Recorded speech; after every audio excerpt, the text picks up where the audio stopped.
지난 25일 제1차 울산 비상경제대책회의가 열렸습니다. 이날 회의에는 울산시와 5개 구군단체장, 시의회, 경제단체, 노동계와 공무원 모두 참석했는데요. 코로나 때문에 지역 경제가 더욱 악화되고 있는 상황에서 울산시가 대책 마련에 나서고 있는 모습입니다. 이날 어떤 내용들이 주로 얘기됐나요? 네. 울산시는 수소산업, 부유식 해상풍력 등 23개 사업에 889억 원이 한국판 뉴딜로 반영됐고, 울산 외곽순환도로 등 27개 사업에 1,411억 원이 울산형 뉴딜로 반영됐습니다. 이런 상황만 보면 울산이 굉장히 국가 예산도 잘 확보하고 지역 경제 회복을 위해 상당한 노력을 한 것으로 보여지는데요. 문제는 실질적인 고용과 실업 문제를 해결하는데 근본적인 과제가 남아있다는 지적입니다. 고용노동부 울산지청에 따르면 2021년도 1월 울산의 실업급여 신청자 수는 8천여 명에 이를 정도로 역대 최고치를 경신했습니다. 또한 지난 2월 울산의 취업자 수는 55만 명으로 고용률은 57.1%, 실업률이 4.6%로 나타났습니다. 울산시는 수출 및 제조업 업황 개선과 일자리 정책 효과 등이 고용 회복 흐름을 뒷받침할 것으로 전망했지만 생산 가능 인구 문제, 또 주력 산업 침체 등 구조적인 제약 요인이 경제 회복에 걸림돌이 되고 있다고 보고 있습니다. 생산 가능 인구가 많이 감소해서 경제 회복에 제약이 있다. 이게 이제 구조적 요인이다. 이렇게 진단을 하고 있는 걸로 들리는데요. 근데 생산 가능 인구가 감소하는데 청년층의 이제 취업은 또 해결되지 않는 상황입니다. 뭔가 엇박자 느낌이 나는데요. 어떻습니까? 네. 울산의 생산 가능 인구가 많이 감소한 것은 사실입니다. 이 문제는 울산뿐 아니라 전국적인 문제라고도 할 수 있는데요. 한국노총 울산본부 이준희 의장의 말에 따르면은 경제 성장기에 있었던 울산의 베이비붐 세대가 15만 명 정도가 된다고 합니다. 이들이 이제 빠져나갔을 때 어떻게 메꿀 것인가의 대책도 필요하다고 얘기를 했는데요. 그런데 5인에서 100인 이하 기업들은 노동자 자체를 구하지 못해 고통받고 있다고 합니다. 중소기업들은 일자리 광고를 내도 공장에 일하러 오는 젊은 사람들이 없다는 것인데요. 여기서 젊은 사람이란 이제 한국 사람을 얘기하는 것입니다. 이 때문에 대부분 외국인 노동자를 쓸 수밖에 없는 상황인데 이를 해결하기 위해서는 결국 원하청 구조의 근본적인 해결이 필요하다는 지적입니다. 예, 그 원하청 구조가 근본적으로 해결이 돼야 한국의 젊은 사람들이 많이 일하러 온다는 얘기 같습니다. 예, 사실 현대중공업에서 사고가 나는 것도 대부분 이제 하청업체 노동자들인 걸로 봐서는 이 문제가 상당히 좀 심각한 문제인 것 같습니다. 그날 여러 기관과 단체에서 모였는데요. 특별히 나온 제안이 있나요? 네. 울산의 일자리 문제를 해결하기 위해서는 무엇보다도 기업들의 채용이 늘어나야 한다는 것에 대부분 동의하고 있습니다. 고용노동부 김홍섭 울산지청장이 가장 먼저 꺼낸 얘기가 이제는 1사 1인 채용운동을 해야 될 시점이다 라고 제안을 했습니다. 이 말은 곧 앞으로 성장할 산업에 대해서는 일자리 창출 노력을 보다 적극적으로 해야 된다는 얘기입니다. 구체적인 내용을 보면은 이제 기업의 규모에 따라서 100인 이하 기업은 1명, 또 100인 이상 300인 이하는 2명, 그리고 300인 이상의 기업은 3명 정도 채용을 하는 그런 분위기를 조성해야 울산의 실업 문제를 그나마 해결할 수 있다는 것입니다. 현재 울산에는 5인 이상 100인 이하 사업장 수가 11,000개 정도가 있고 또 100인 이상 300인 이하 사업장은 350여 개가 있습니다. 300인 이상 사업장은 100여 개 정도가 있는데요. 이 기업들이 1사 1인 채용을 하면은 최소 12,000명 이상은 고용할 수 있다라고 보고 있습니다. 1사 1인 채용을 현실화해야 된다는 얘기인데요. 그럼 언제부터 이런 채용 운동을 본격적으로 전개한다는 얘기인가요? 네. 당장 2, 4분기인 4월부터는 집중적으로 노력을 해야 된다고 하는데요. 고용부터 전적으로 잘 이루어져야 경제 회복이 뒤따라올 것이라는 분석입니다. 또 이날 추가적으로 나온 얘기로는 울산시에서 일자리 창출과 유지 등과 관련해서 예산을 편성할 때 각 구청의 입장, 경총, 상위, 노조, 금융권의 입장을 충분히 들어본 후에 적재적소에 돈이 수혈되는 게 정말 중요하다고 했습니다. 그리고 울산에는 특히 외국인 노동자들이 많은데 이들이 부당해고 당했을 때 구제할 수 있는 기본적인 시스템 마련이 없다는 것도 큰 문제라고 지적했습니다. 통상 외국인 노동자의 경우 5년 동안만 채용하게 되어 있는데요. 지금은 코로나로 인해서 새로운 외국인 노동자들이 들어오지 못하고 있는 상황입니다. 이를 해결하기 위해서는 정부에서 기업들이 한시적으로 외국인을 채용하게 길을 열어줘야 된다라는 의견이 나왔습니다. 또한 그동안 울산에서 많은 이익을 창출했던 대기업들이 이제는 울산을 위해서 사회적 책임을 다해야 되지 않느냐라고 입을 모으고 있습니다. 당장 2, 4분기부터 각 기업들이 채용을 위해서 힘써야 된다 이런 게 좀 강조되고 있네요. 울산시에서는 그 고용위기 극복을 위해 앞으로 어떻게 나갈 계획인가요? 네. 송철호 시장은 이날 각계각층에서 일자리를 지키고 창출하기 위해 폭넓게 논의한 것에 대해 우선적인 의미를 뒀습니다. 앞으로 노사민정 대표들이 실무협의체를 구성해서 가닥을 잡은 다음에 비상경제대책회의를 다시 소집을 해서 거기서 나온 중요한 부분들을 시민들 앞에 특별선언 형태로 내놓는 방식으로 추진해 나가겠다고 얘기했습니다. 이날 바로 뭔가를 좀 선언하기에는 아직은 좀 이르다고 판단을 한 것 같은데요. 울산시 일자리 경제국을 중심으로 해서 보다 현실적인 대책들을 마련하기 위한 것으로 보여집니다. 울산의 경제 위기 극복 쉽지만은 않은 문제입니다. 무엇보다 그동안 울산에서 성장하고 발전한 대기업들이 울산의 고용과 실업 문제 해결을 위해서 사회적 책임을 다하는 것이 중요하다고 생각합니다. 이기영 기자 수고했습니다. 네. 지난해 울산 전 부근에서 발생한 어린이집 아동학대 사건과 관련해 추가 제보가 계속 들어오고 있습니다. 현재 각 어린이집 아동학대 사건은 어떻게 진행되고 있나요? 네, 그 동구 가 어린이집의 경우에는 최근 울산법원이 학대 가해자인 비보육교사에 대해 구속영장을 발부한 상황입니다.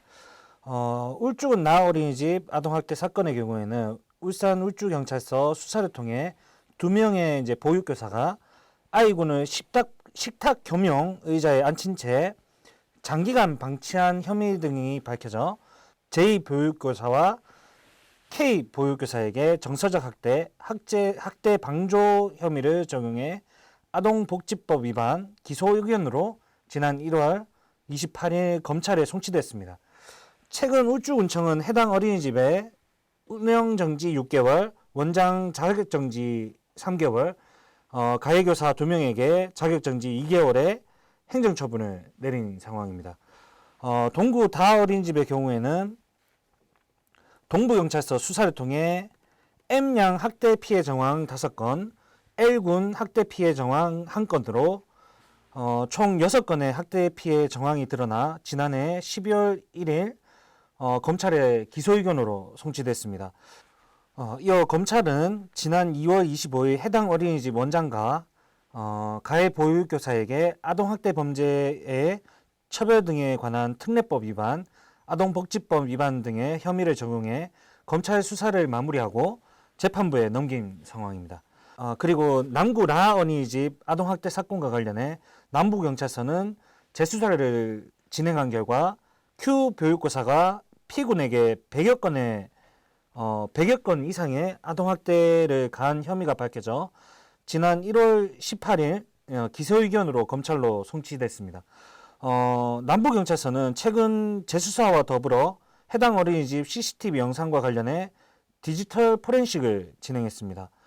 이를 통해 학대 피해 아동과 아동 학대 가해자가 추가로 발견되면서 남부서는 해당 어린이집 전체 수사로 이제 수사 범위를 확대한 상황입니다. 그 울산시에서 그 아동학대 예방을 위해서 많은 활동을 하고 있는 것으로 알고 있습니다. 어떤 대책을 시행 중인가요? 울산시와 울산경찰청은 지난 25일 지역의 아동학대 예방과 근절을 위한 공동대응에 나선다고 밝혔습니다. 울산시와 울산경찰청은 중구 성안동에 위치한 울산 아동보호 전문기관에서 공동기자회견을 열고 아동학대 조기 발견 체계 구축, 아동학대 범죄 수사 역량 강화, 위기아동 신속 대응 체계 구축, 기관 간 협업 체계 내실화, 즉각 분리제도 시행에 따른 대응 체계 강화 등을 담은 아동학대 예방 및 위기아동 보호 계획을 발표했습니다. 먼저 울산시는 아동학대 조기 발견 체계 구축을 위해 시에 아동학대 전담 공무원을 기존 1명에서 3명으로 보강하고 오는 7월 아동보호팀을 신설할 계획이라고 밝혔습니다. 한편 시는 경찰청과 교육청과 함께 아동학대 예방 협의체를 구성 운영하고 입법 예고된 사법경찰직무법이 개정되면 학대 전담 공무원에게 특별 사법 경찰관 지위를 부여해 현장 조사도 강화할 방침이라고 밝혔습니다.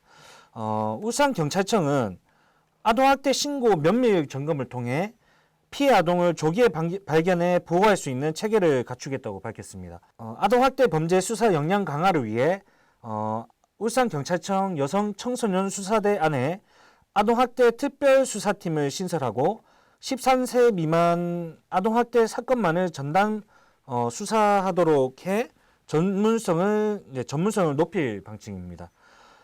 초동수사 시 CCTV 목격자 진술 등을 면밀하게 살펴 학대 여부 입증에 필요한 증거를 철저히 확보하고 혐의 구중에 있어 지자체 중심의 통합사례 회의를 통해 전문적이고 다각도로 학대 정황을 판단할 계획입니다.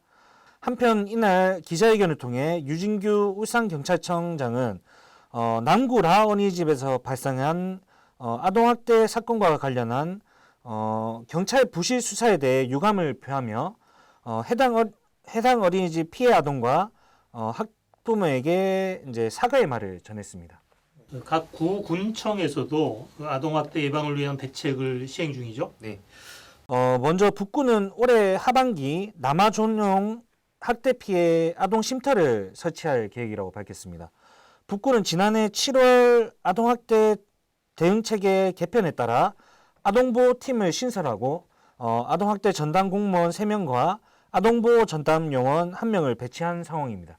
남구는 관내 전 국공립 어린이집에 대해 CCTV 관리 상태와 아동학대 예방 대책 이행 여부를 일제 점검한다고 밝혔습니다.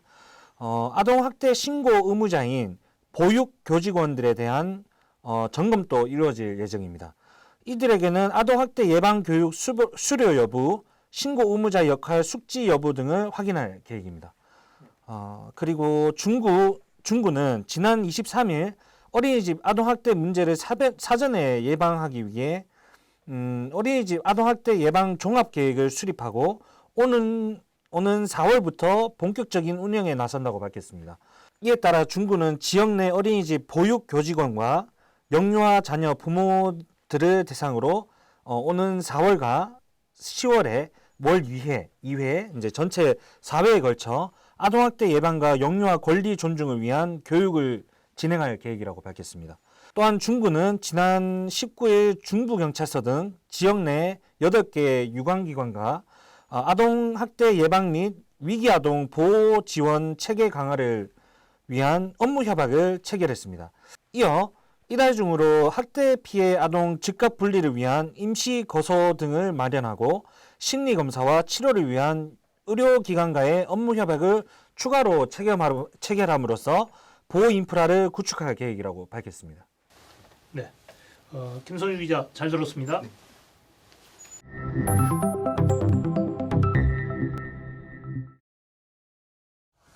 남구청장 재선거가 열흘 앞으로 다가왔습니다.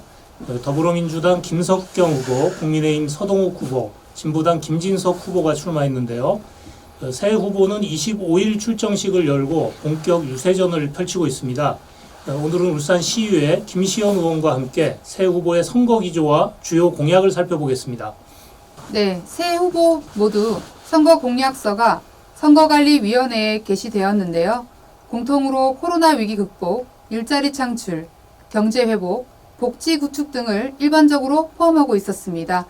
이런 공약들이 울산 남구 주민들이 가장 보편적으로 원하는 요구사항이라고도 할 수 있는데요. 세부 내용으로 들어가면 조금씩 다르지만 큰 틀에서는 코로나 극복, 경제 회복이라고 볼 수 있습니다. 그럼 먼저 민주당 김석경 후보의 주요 공약부터 얘기해 주시죠. 네, 더불어민주당 김석겸 후보는 울산 공공의료원 남구 유치와 농수산물시장 이전 부지에 국제에너지거래소 설립이 대표 공약이라고 봐야 할 것 같습니다. 어제 이낙연 민주당 상임선대위원장이 지원 유세를 나왔는데요. 두 가지 공약 모두 민주당 정책실에서 검토를 시작했다고 밝혔습니다. 공공의료원은 울산시와 울산시 의회에서도 울산의 유치를 위해 다각도로 노력하고 있는 부분인데요. 더불어민주당의 관심을 더 갖는다고 하니 기대해봐도 좋을 것 같습니다. 또한 신재생 에너지는 전 세계와 국가 미래 발전의 핵심이고 울산에서 부유식 해상풍력 발전과 수소 등을 포함한 미래 에너지 산업에 발맞춰지는 공약이 주요 공약이라고 할 수 있습니다. 네, 36년간의 공직 생활 경험을 토대로 누구보다 행정을 잘 안다. 집권 여당의 든든한 뒷받침이 있다. 삼산동 농수산물시장 이전하는 그 자리에 국제 에너지 거래소를 유치하겠다. 이런 게 이제 핵심 공약인 것 같습니다. 다음은 국민의힘 서동욱 후보의 주요 공약에 대해서 얘기해 주시죠. 네, 서동욱 후보는 지역별 맞춤형 공약을 다양하게 제시했습니다. 그 중에서 장생포 매암 투기장을 해양공원으로 개발하겠다는 공약이 눈에 띄었는데요. 지난해 12월 매암 투기장은 고래문화 특구와 연계된 해양관광 거점으로 개발이 가능한 정부의 제3차 항만 재개발 기본계획에 포함되었습니다. 상업시설도 들어설 수 있도록 바뀐 것인데요. 해양공원 개발로 장생포 관광단지를 완성한다는 공약을 내세웠습니다. 그 밖에도 다양하게 관광과 문화를 중점으로 경제와 연결시키는 공약이 주요 공약이라고 볼 수 있습니다. 네, 전 구청장 시절에 추진했던 정책과 못다했던 일들을 마무리하겠다는 얘기 같습니다. 시민공동행동 후보 그리고 진보 3당의 공동후보, 단일 후보로 출마한 김진석 후보는 어떤 핵심 공약들을 얘기하고 있나요? 네, 김진석 후보는 다른 후보들의 공약과는 조금 다르게 행정개혁을 내세우고 있습니다. 주민총회를 통해 토론회장을 만들고 시민공동 정부위원회를 운영하고 시민소통 플랫폼 설치와 운영, 참여예산제 전면 개정 등 시민에게 구정의 결정권을 돌려준다는 공약을 주요 공약으로 내세웠습니다. 진보정치라는 대의에서 이런 공약이 주요 공약이 되었다고 생각하는데요. 주민이 관심 갖고 구정을 함께 풀어나간다는 의미에서 참 좋은 공약이라고 생각합니다. 그 밖에도 노동공약, 야암근린공원을 시민의 숲으로 돌려준다는 공약이 있었습니다. 네, 새 후보의 주요 공약을 간략하게 살펴봤습니다. 코로나19 극복과 경제 회복, 이거는 모두가 바라는 이제 사항일 텐데요. 하지만 각 정당과 후보별로 접근 방법이 약간씩 다른 것 같습니다. 어떻습니까? 네, 맞습니다. 시간 관계상 주요 공약만을 말씀드렸는데요. 꼼꼼하게 다른 공약을 살펴보시고 내 삶을 발전시킬 후보, 미래 세대의 안정을 위한 후보를 선출해 주셨으면 좋겠습니다. 정치는 주민의 관심과 참여로 발전한다고 생각합니다. 4월 2일에서 3일, 금요일, 토요일 오전 6시부터 오후 6시까지 각 동 주민센터에서 사전투표를 하니까요. 주말에 잠깐 시간 내셔서 꼭 투표에 참여하시고 소중한 한 표 행사해 주시기를 부탁드립니다. 네, 미시현 의원 잘 들었습니다. 감사합니다.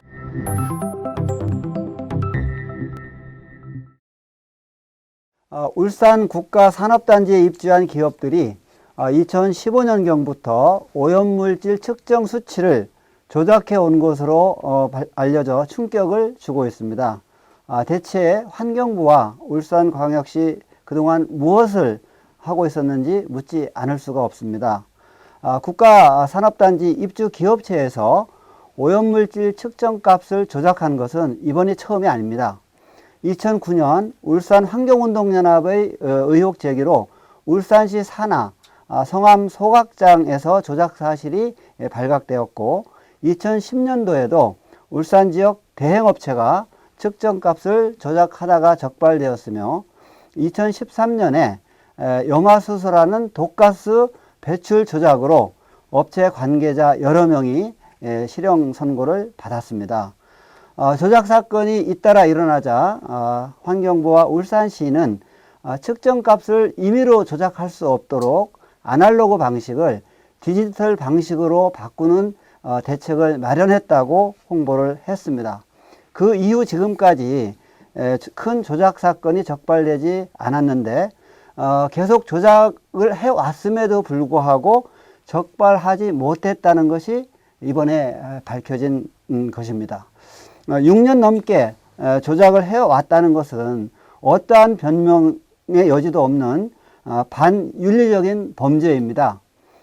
설비 고장이나 기술적인 한계도 아니고 고의적이며 조직적으로 공모해서 이루어지는 범죄라는 점에서 엄벌로 다스려야 합니다. 유해물질 배출 조작은 배출 업계에게 셀프 측정을 맡기는 것 자체가 잘못입니다. 부도덕한 기업은 대기질 저감을 위해서 비용을 투자하기보다는 측정 업체에 대한 우월적 지위를 이용해서 수치 조작이라는 간편한 유혹에 빠지기 쉽습니다. 측정 대행업체는 일감을 안정적으로 확보하기 위해서 배출업체의 요구를 거부하기 어렵습니다.